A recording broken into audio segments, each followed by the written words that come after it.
السلام علیکم دوستانو.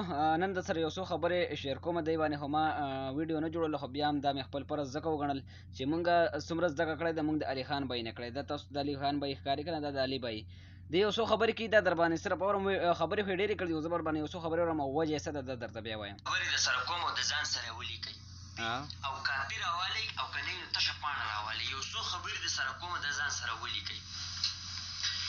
تاسو چې د چا بدي شئ که نه او د هغه په زړه کې درته حسد او کینه او بغض وي، نو که تا ورته ځان د ابي زمزم په اوبو وینځئ که نه، هم به د هغه ته بدي شي، هم به هغه ستا سره حسد کینه او بغض ساتي. بالکل. تاسو ټول عمر ښه کارونه کوئ، ټول عمر. څوک به ستا کلیوال، ستا ملګری، ستا کلاس فیلو، ستا ګاونډي، ستا انډیوال، دا به دا ونه ستا رشته دار، دا به دا ونه وایي چې دا پلانی یا دا ښه کار کوي. اپریشیټ یې کړه، داد وکړه، ډاډګیرنه ورکړه.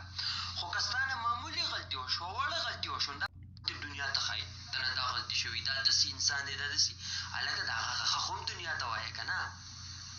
اوس که زه تاسو ته په ابي زمزم ځان علي خان بای د ویډیو مقصد دا دی، د نه یو واتساپ هغه خبره ده کړې، خو د پای کې دا ویلي و چې دا مطلب د هغه پروکسي هغه مسله ده.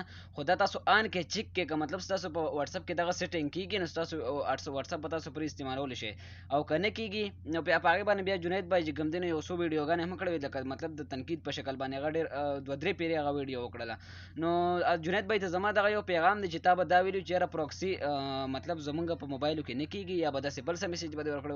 علي بای به دې نه ټارګېټ کوو، ځکه چې علي بای د ټولو پښتنو استاد دی. زه به تاته ووایم زیاتره پښتانه د ده نه چې کوم دی نو زده کړه کړې ده. څومره ملګري زه درته خپل ځان یاد کړم، مونږ چې یوټیوب چینل کولو کړی دی، یا مونږ فیسبوک ته راغلي یو، مونږ د علي بای په سر باندې راغلي یو. مطلب علي بای مونږ له چې کوم دی نو خبره کړې یاره دغه شانتې تاسو سوشل میډیا ته راشئ.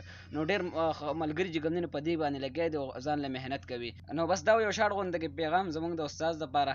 استاد مو ځکه دی چې زمونږ ته ډېره زده کړه کړې ده که نه. نو زه هم چې یاره جنید بای له دغه شانتې نو بګر باقي تاسو خپله رایه راکړئ په کامنټ کې چې ستاسو څه خیال دی. السلام علیکم ورحمة الله وبرکاته.